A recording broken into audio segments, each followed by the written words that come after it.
Church of the Holy Peter and Paul. The consecration of the temple took place in 1831.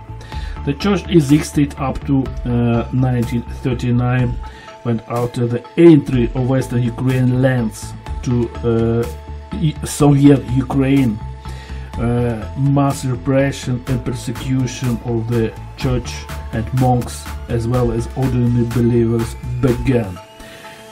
Also next to the church there was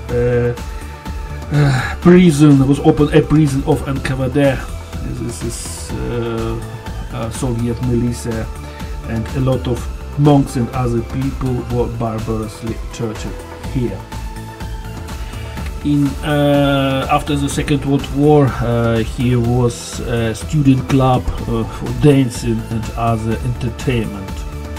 And only when Ukraine began an independent country in 1991, the church was returned back to Ukrainian Greek Catholic Church and services began.